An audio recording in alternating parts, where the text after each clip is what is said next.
तर बीडमधील गुंडांची टोळी देवेंद्र फडणवीसांनी संपवायला हवी असं जरांगे पाटील यांनी म्हटलेलं आहे। समर्थनासाठी मुंडेंनी काही लोक उभी केली।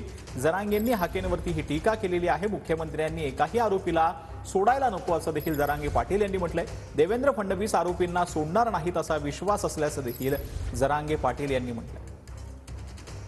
कारण त्या कंपन्याला पत्र द्या सीडीआर बाबतीत आणि त्या कंपन्याकडून काढा।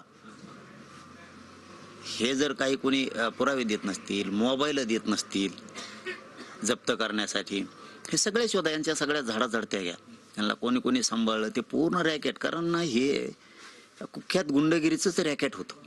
ही टोळी देवेंद्र फडणवीस साहेबांनी संपवायला पाहिजे, कारण ही खरोखरच कुख्यात एक गुंडाची टोळी होणारच होती। आता पुढं धनंजय मुंडेने जे आरोपी चे समर्थन करायसाठी हे लोक उठवलेत, पाठिंबा द्यायसाठी, इकडे आंदोलन कर, तिकडं कर, तिकडं कर, तिकडं कर, ही सगळी टोळीच आहे, लाभार्थी टोळी त्यांच्यापासून। ती समाज नाहीये, ती जात नाहीये, याच्यात लाभार्थी टोळी।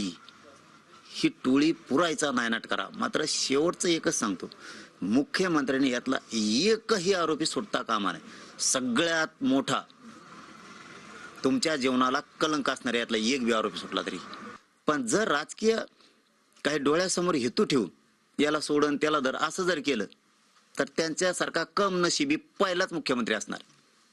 त्यांनी सोडू नये, कारण त्यांच्याकडून आशा आहे। आपण जाहीरपणानं सांगतो की देवेंद्र फडणवीस तो माणूस 100% हे कडीलाच लावणार, यांचा नायनाटच करणार। कॅमेरामॅन हर्षल निकमसह संजय सर्वोदय, TV9 मराठी, आंतरवाडी, सराठी, जालना।